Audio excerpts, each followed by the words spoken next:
అందరికీ నమస్కారం. కుంభరాశి వారికి డిసెంబర్ 1 అలాగే 2వ తారీఖున అలాగే డిసెంబర్లో జరగబోయేటటువంటి కొన్ని ముఖ్యమైనటువంటి విషయాల గురించి కూడా ఈరోజు మనం ఈ వీడియోలో అయితే చాలా క్లియర్గా తెలుసుకోబోతున్నాం. మరి వీడియోను ఎక్కడ కూడా స్కిప్ చేయకుండా చూడండి. అలాగే మొదటిసారి కనుక మన ఛానల్ను చూస్తున్నట్లయితే ఛానల్ను సబ్స్క్రైబ్ చేసుకొని మాకు సపోర్ట్ చేయండి. ఇక కుంభరాశి వారికి డిసెంబర్లో రాబోయేటటువంటి మంచి ఫలితాలు ఏమిటి, అలాగే కొన్ని వారు ఎదుర్కోబోతున్నటువంటి సంఘటనలు ఏమిటో తెలుసుకుందాం. 12 సంవత్సరాల నుంచి కుంభరాశి వారు చాలా ఎక్కువగా బాధపడుతూ ఉన్నారు. అయితే కుంభరాశి వారికి మంచి సమయం రాబోతుందని చెప్పుకోవచ్చు. అలాగే మీరు దేని గురించి అయితే ఎదురు చూస్తున్నారో అది మీకు సొంతమయ్యేటటువంటి గొప్ప నెలగా ఈ డిసెంబర్ నెల మారబోతుంది. ప్రతి ఒక్క పని కూడా మీకు ఇప్పటి వరకు రివర్స్ అవుతూ వచ్చింది కదా. అలాగే మీకు బాగా అంటే డబ్బు సంపాదించాలి అనే ఆలోచన అయితే ఉంటుంది, కానీ దాన్నైతే ప్రొసీడ్ చేసేటప్పటికి ప్రతి ఒక్కటి కూడా మీకు బెడిసి కొడుతూ ఉంది. అలాగే జాబ్ కోసం వెతికే వాళ్ళైతే ఎన్నో ఎన్నో రోజుల నుండి పాపం ఉద్యోగం రాక ఎంతో అవస్థలు పడుతూ చాలా ఎక్కువగా ఉద్యోగ ప్రయత్నాలు చేసేవారికి కూడా ఈ డిసెంబర్ నెలలో ఒక మంచి అవకాశం అయితే ఉంటుంది. ఇక మీరు టెన్షన్ పడాల్సిన అవసరం కూడా లేదండి. ఇక్కడ నుంచి మీకైతే మంచి సమయం అనేది వస్తుంది. ఇక ఒక దేవుని యొక్క అనుగ్రహం కూడా మీ మీద ఉంది కాబట్టి మీకు ఆ ప్రాబ్లమ్స్ అనేవి కూడా ఉండవు. ఏకంగా కుబేరుడు అలాగే వినాయకుడు వీరిద్దరూ కలిసి ఈ యొక్క కుంభరాశి వారిపై అనుగ్రహ వర్షాన్ని కురిపించబోతున్నారు. ఇక వారి దయ మీ మీద ఏ విధంగా చూపించబోతున్నారు, ఇంకా ఏ పనికి ఆటంకం రాకుండా మీరు చేయవలసినటువంటి చిన్న చిన్న పరిహారాలు ఇప్పుడు మనం తెలుసుకుందాం. అలాగే మీరు చేయకూడనటువంటి కొన్ని పనులు, ఈ 2 పనులు మాత్రం ఎట్టి పరిస్థితుల్లో అయినా సరే చేస్తే మీ నాశనాన్ని మీరే కోరుకున్నట్లుగా అవుతుంది. అవేంటంటే, మీరు చేయాలనుకున్నటువంటి పని ఉంది, అది వేరే వాళ్ళ మీద డిపెండ్ అయ్యి ఆ పనిని అతను చేస్తారులే ఏముందని చెప్పి మీరు సమయం కనుక వృధా చేసినట్లయితే అది మీకు అసలు ఏమాత్రం కూడా మంచి జరగదు. ఇక ఎవరు చేస్తే ఏమిటి, పని అవ్వడం ముఖ్యం అనేటటువంటి ఆలోచన కలిగి ఉంటారు. కాబట్టి అది ఏదైతే ఉందో దానిని మొట్టమొదటిగా మీరైతే అక్కడ స్టాప్ పెట్టాలి. ఎందుకంటే మీ పని మీరు ఎంత శ్రద్ధగా అయితే చేస్తారో దానిని వేరే వాళ్ళు చేయరు కదా. సో మీరు ఇక్కడ మీ పని మీరే స్వయంగా చేసుకోవాలన్నమాట. ఏంటంటే మీరు ఏదైనా కానీ ఒక బిజినెస్ స్టార్ట్ చేయాలనుకుంటున్నా, లేదంటే ఎక్కడికైనా వెళ్ళి ఏదైనా పని చేయాలనుకుంటున్నా, డబ్బుకు సంబంధించినటువంటి ఎటువంటి పనినైనా కానీ మీ చేతులతో మీరే స్వయంగా చేయాలి. వేరే వాళ్ళ మీద ఆధారపడి మీ పనులు వారితో చేయించుకోవడం మాత్రం అస్సలు చేయకండి. ఇక రెండో పని ఏంటంటే, అందరినీ నమ్మడం. అంటే ఎక్కువగా నమ్మకం అనేది చాలా ఈజీగా వేరే వాళ్ళ మీద పెట్టేస్తూ ఉంటారు ఈ కుంభరాశి వారు.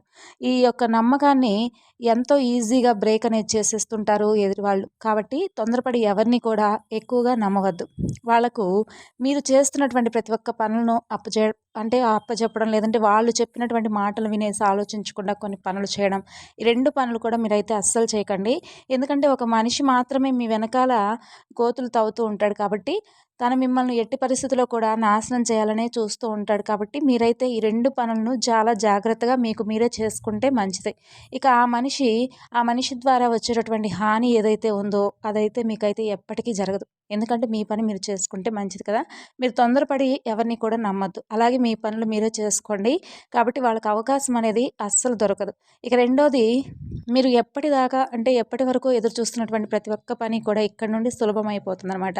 మీరు ఇప్పటి వరకు పడినటువంటి ప్రతి ఒక్క కష్టానికి కూడా లెక్క పెట్టి మరి ఇక్కడ నుండి ఇందాక మనం అనుకున్నట్లు ఇప్పటి వరకు మంచి జీవితం అయితే పొందబోతున్నామని అయితే అనుకోండి. సాక్షాత్తు ఇద్దరి యొక్క దేవత అనుగ్రహం మీ మీద అయితే కలగబోతుంది కాబట్టి మీ కష్టాలన్నీ కూడా తీరిపోబోతున్నాయి. ఉద్యోగం చేసేవారికి ఎవరైతే జాబ్ సెర్చింగ్లో ఉన్నారో వాళ్ళకైతే ప్రమోషన్తో పాటు కొత్త కొత్త ఛాన్సులు కూడా వస్తున్నాయి. ఇక పెళ్లి సంబంధాలు చూసేవారికి కూడా మంచిగా సంబంధం దొరుకుతాయండి. దీంతోపాటు మీకు ఏదైతే మంచి గుడ్ న్యూస్ రాబోతుందంటే, దాంతో మీకు ప్రతి ఒక్కటి కూడా వివాహానికి సంబంధించినటువంటి విషయాలు కావచ్చు, లేదంటే ఉద్యోగపరంగా సంబంధించినవి కావచ్చు, అలాగే బిజినెస్కి సంబంధించినవి కావచ్చు, ఎవరైతే వీటి కోసం ఎదురు చూస్తున్నారో వారికైతే చాలా మంచి బిజినెస్లో పెట్టినటువంటి పెట్టుబడికి రెండింతలు పెట్టుబడి మళ్ళీ తిరిగి వస్తుందన్నమాట. వాళ్ళు పెట్టినటువంటి పెట్టుబడికి రాబడైతే వస్తుంది. ఇక ఇక్కడ చేయవలసినటువంటి పని ఏమిటంటే, ఫస్ట్ మీరు ఈ యొక్క వస్తువును వెంటనే మీరు ఎక్కడికి వెళ్ళినా కానీ ఆడవాళ్ళు అయితే పర్సులో, మగవాళ్ళు అయితే ప్యాంట్ జేబులో మాత్రం ఖచ్చితంగా దీన్ని అయితే పెట్టుకోండి. ఈ విధంగా దీన్ని ఎప్పుడైతే మీరు మీతో పాటు ఎప్పుడు కూడా ఉంచుకుంటారో మీకు ఎటువంటి దిష్టి కూడా తగలదు. అలాగే మీకు సంబంధించినటువంటి శత్రువు నాశనం ఏదైతే ఉందో అది కూడా జరుగుతుంది. అయితే ఏంటి ఆ వస్తువు, దేనిని మీరు జేబులో పెట్టుకోవడం వలన మీకు మంచి లాభం వస్తుందో తెలుసుకుందాం. ఇక దీంతో పాటు మీరు తెలుసుకోవాల్సినటువంటి మరొక విషయం, దేవత అనుగ్రహం అనేది ఎవరికీ కూడా కలగదు కాబట్టి, ఒకవేళ ఎప్పుడు కలుగుతుందంటే మాత్రం దానికి సంబంధించినటువంటి కొన్ని సంకేతాలైతే తెలుసుకుందామండి. మీరు పడుకున్న తర్వాత మీకు ఒక్కసారిగా బ్రహ్మ ముహూర్తంలో అంటే తెల్లవారుజామున 3 గంటల నుండి 4 గంటల మధ్యలో అనుకోకుండా సడెన్‌గా నిద్ర మెలుకువ అనేది రావడం అయితే జరుగుతుంటుంది. ఆ సమయంలో ఒక్కసారి కాదు, 2 సార్లు కాదు, పదే పదే మీకు అదే టైంలో నిద్ర మెలుకువ అనేది వస్తూ ఉంటే మాత్రం భగవంతుడు మిమ్మల్ని తప్పకుండా ఎంచుకున్నాడనే అర్థం. కాబట్టి ఆ సమయంలో మీకు నిద్ర మెలకువ రావడం అనేదైతే జరుగుతుంది కాబట్టి, ఆ సమయంలో మెలకువ వచ్చిన వెంటనే లేచి మీరు కాసేపు భగవంతుని స్మరించుకుంటే మీకు మరింత పుణ్యం అలాగే మంచి ఫలితం కూడా ఉంటుంది. ఇక రెండవ సంకేతం ఏమిటంటే మీకు మీ కలలో చిన్న పిల్లలు అంటే ఆడపిల్లలు కానీ లేదంటే చిన్న చిన్న పిల్లలు కనిపించడం, ఇలా కనిపించిన తర్వాత కూడా మీకు కలలనేవి సాధారణంగా వస్తూ ఉంటాయి. దాంట్లో మనతో పాటు జరగబోయేది అలాగే ఏం జరుగుతుంది అనేది ఒక సంకేతంగా ఉంటుంది. అలాగే చిన్న పిల్లలు కనిపిస్తే చాలా మంచిదండి. ఇక ఆ కలలోకి అంటే మనం ఒకసారి జరిగినటువంటి కలను తర్వాత మరలా గుర్తు తెచ్చుకోవాలన్నా కూడా కొన్ని కలలైతే గుర్తుండవు కదా! కానీ కొన్ని కలలు మనం దాంట్లో జీవిస్తున్నట్లుగా అనిపిస్తుంది. ఇంకా కూడా నిద్ర లేచిన తర్వాత వాటిని మనం ఎక్కువగా ఆలోచించడం అయితే జరుగుతూ ఉంటుంది. అలాగే మనం తీర్థయాత్రకు వెళ్తున్నట్లు లేదంటే గుడిలో వెళ్ళి దేవుడిని దర్శించుకున్నట్లు ఇలాంటివి కనుక మనకు కనిపిస్తూ ఉంటే అది కూడా శుభ సంకేతంగా చెప్పవచ్చు. ఇక ఒక వస్తువుని మీరు జేబులో పెట్టుకుంటే మీకు ఎటువంటి ప్రాబ్లమ్ అనేదైతే రాదు. అదేంటంటే ఒక యాలక్కాయ అలాగే దాంతో పాటు 5 లవంగాలు ఇవి 2 కూడా కలిపి క్లాత్‌లో వేసి అది ఒక చిన్న మూటలా కట్టి ఒక మూలనైతే పెట్టేసుకోండి. ఒక రోజంతా కూడా భగవంతుడి గదిలో పెట్టేసి ఆ తర్వాత మరుసటి రోజు నుండి దానిని తీసి మీరు ఏదైతే అంటే ఎప్పుడు ఎక్కడికి వెళ్ళినా కూడా దాన్నైతే మీ పాకెట్‌లో పర్మనెంట్‌గా ఉంచుకునేలా చూసుకోండి. ఈ విధంగా కనుక చేసుకుంటే చక్కగా మీకైతే మంచిగా అంతా బాగా ఉంటుందండి. ఇక ఇదంతా కూడా మీకు మంచి జరిగేటటువంటి సంకేతంగా దీనికోసం చెప్తున్నాననమాట. దీనైతే ఖచ్చితంగా పాటించండి. ఇక ఈ విధంగా చేస్తే మీకు చాలా మంచయితే జరుగుతుంది. అలాగే ఈ శక్తి యొక్క నీడ కుంభరాశి వారిపై ఉంది కాబట్టి నిజం వింటే మీరు ఇంకా ఆశ్చర్యపోతారు. డిసెంబర్ 1 తేదీ తర్వాత జరిగేటటువంటి ఆ ఆనందం, శుభవార్త మీకు తెలిస్తే ఎగిరి గంతులేస్తారు. ఈ కుంభరాశి వారు చాలా ఎక్కువగా తెలివి కలిగి ఉంటారండి. అలాగే కొంచెం ఎక్కువగానే కోపం ఎక్కువగా వస్తుంది వీరికి. కానీ అవసరం వచ్చినప్పుడు మాత్రం తప్పకుండా ఏ విధంగా ఆ కోపాన్ని నిగ్రహించుకోవాలనేది వీరికి బాగా తెలుసు. అలాగే మీరు చాలా అంటే చాలా ఆలోచించి ప్లానింగ్ అయితే చేసుకోవాలి. ఎందుకంటే రాబోయేటటువంటి ఇబ్బందులు కొన్ని మీకు కాస్త ఇబ్బంది కలిగేలా ఉంటాయి కాబట్టి వాటిని జయించే విధంగా మీరైతే మీ మనసును మీరు ప్రశాంతంగా ఉంచుకోవడానికి ప్రయత్నించండి. అలాగే మీరు ఆర్థికంగా కొంచెం ఎక్కువగానే ఇబ్బందులు పడటం అనేది కూడా ఇప్పటి వరకు జరుగుతూ ఉన్నాయి కాబట్టి ఈ కుంభరాశి వారికి ఆర్థిక అభివృద్ధి జరగాలంటే అలాగే మీరు అనుకున్నవన్నీ కూడా విజయం సాధించాలి. అంతేకాకుండా మీరు ఏవైతే ఇప్పుడు నూతన నిర్మాణాలు చేపట్టాలనుకుంటున్నారో అటువంటి వాటికి సంబంధించి ఏం చేస్తే వాళ్ళు ముందుకు సాగుతారు అనేటటువంటి విషయాల గురించి కూడా వారు పాటించవలసినటువంటి పరిహారాలు కూడా తెలుసుకుందాం.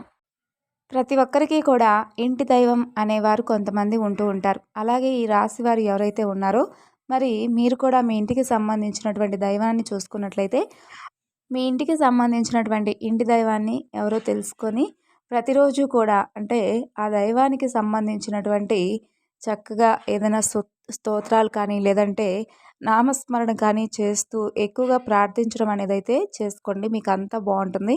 మీరు కనుక ప్రతిరోజు మీ ఇంటి దైవాన్ని మీ ఇంట్లో కొలువున్నటువంటి కొంతమంది భగవంతుని కనుక ప్రతిరోజు కూడా పూజిస్తూ ఉంటే వీలైనంత వరకు మీ పనిలో వచ్చేటటువంటి అడ్డంకులన్నీ కూడా తగ్గిపోతాయి. ఈ కుంభరాశి వారికి శక్తి నీడ చాలా ఎక్కువగా ఉందండి. కాబట్టి ఈ విషయాన్ని మీరు మర్చిపోకండి. ఇక ఇప్పటి వరకు ఒక లెక్క అయితే ఇప్పటి నుండి ఇంకొక లెక్క అన్నట్లుగా ఈ డిసెంబర్ తర్వాత నుంచి అయితే మీకంతా కూడా ఆ భగవంతుని అనుగ్రహం మీకు తోడుగా ఉండబోతుంది. ఖచ్చితంగా మీకు కొన్ని శుభ ఫలితాలైతే జరుగుతాయి. అవి కనుక మీరు విన్నట్లయితే మీరు చాలా సంతోషిస్తారు. ఎందుకంటే మరి శక్తి యొక్క నీడ మీపై ఉండడం వలన మీకు ఎదురయ్యేటటువంటి అడ్డంకులన్నీ కూడా తొలగిపోతాయి కాబట్టి అలాగే మీరు ఏవైతే సాధించాలి ముందుకు వెళ్ళాలనుకుంటున్నారో అవన్నీ కూడా విజయాలు సాధించి ముందుకెళ్తారు. అంతేకాకుండా మీరు అనుకున్నట్లుగా అలాగే విదేశీయానాలు కూడా జరుగుతాయి. మీకు వీలున్నంతలో మీకు ఎవరైనా కానీ చుట్టూ యాచకులు కానీ లేదంటే ఎవరైనా పేదవారు కనిపిస్తే వారికి ఏదో ఒక సహాయం అయితే మీకు తోచినంత సహాయం వారికైతే చేయండి. దానివల్ల మీకు చాలా మంచి ఫలితాలు అయితే వస్తాయి. అలాగే మీరు కనుక ఎవరికైనా సహాయం చేస్తే అది మీకు పదింతలు ఎక్కువగా మీకు కూడా అది ఉపయోగపడే విధంగా భగవంతుని అనుగ్రహం మీపై కలుగుతుంది. మొత్తంగా చూసుకున్నట్లయితే ఈ కుంభరాశి వారికి ఇప్పటి వరకు కూడా జరిగినటువంటి నష్టాలన్నిటికీ కూడా దానంతటికీ మంచి ఫలితం అయితే ఈ డిసెంబర్లో రాబోతుందండి. చాలా మంచి జరగబోతుంది. అలాగే మంచి శుభవార్తలను కూడా మీరు వినబోతున్నారు. ఇక ఈ డిసెంబర్లో మీరైతే ఊహించినటువంటి పరిణామాలతో మీ జీవితం చాలా చక్కగా జరగబోతుంది. మరి కుంభరాశి వారికి సంబంధించినటువంటి ఇన్ఫర్మేషన్ మీకు నచ్చింది అనుకుంటున్నాను. నచ్చితే తప్పకుండా మరికొంతమందికి షేర్ చేయండి. అలాగే వీడియోకి లైక్ చేసి సబ్స్క్రైబ్ చేసుకోవడం మాత్రం మర్చిపోకండి. Thanks for watching.